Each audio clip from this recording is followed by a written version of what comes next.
A person invested two equal sum, one at simple interest and another at compound interest at the same rate for 2 years. After 2 years, the ratio of the amount at compound and simple interest are 529:520. Find the rate of interest.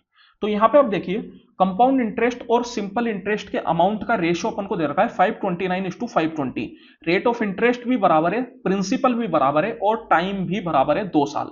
देखिए compound interest और simple interest दोनों में बस इतना सा अंतर होता है कि कंपाउंड इंटरेस्ट में इंटरेस्ट के ऊपर भी इंटरेस्ट लगता है. तो जब 2 साल की बात की जाएगी तो दूसरे साल पे जो इंटरेस्ट अपन को मिलेगा वो पहले साल के इंटरेस्ट के ऊपर इंटरेस्ट लग के मिलेगा. दैट मीन्स कि वो पार्ट एक्स्ट्रा है. तो एक्स्ट्रा यहां पे अगर आप देखेंगे तो इन दोनों में 9 रुपए एक्स्ट्रा है. तो ये जो 9 रुपए है ये इंटरेस्ट के ऊपर इंटरेस्ट है.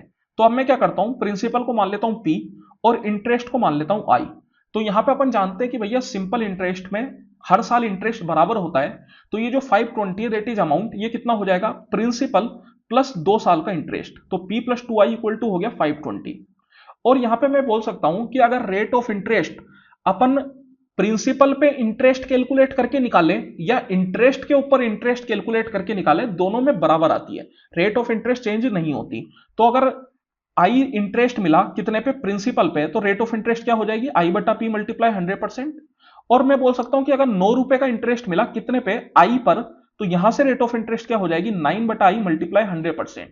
ये दोनों बराबर होगी क्योंकि रेट ऑफ इंटरेस्ट बराबर रहती है. तो यहां से अपन बोल सकते हैं पी इक्वल टू आ गया आई बटा 3 का होल स्क्वायर. अब यहां पे अपन क्या करते हैं, 520 से नीचे परफेक्ट स्क्वायर सोचते हैं क्योंकि p जो है वो एक परफेक्ट स्क्वायर नंबर होगा. तो यहां पे जैसे 520 से नीचे सबसे पहले आता है 484. 484 को अगर आप p में डालेंगे तो 484 होता है 22 का स्क्वायर. तो ये हो गया i बटा 3 इक्वल टू 22.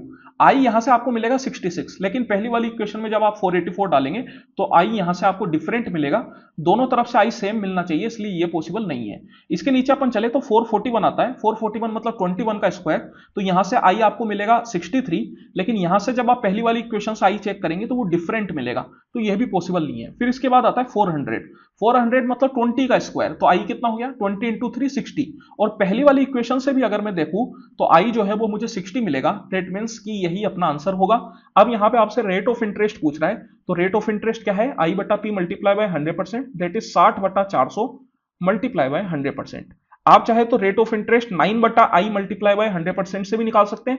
यहां से भी सेम रेट ऑफ इंटरेस्ट मिलेगा, कितना, 15%. Option number 1.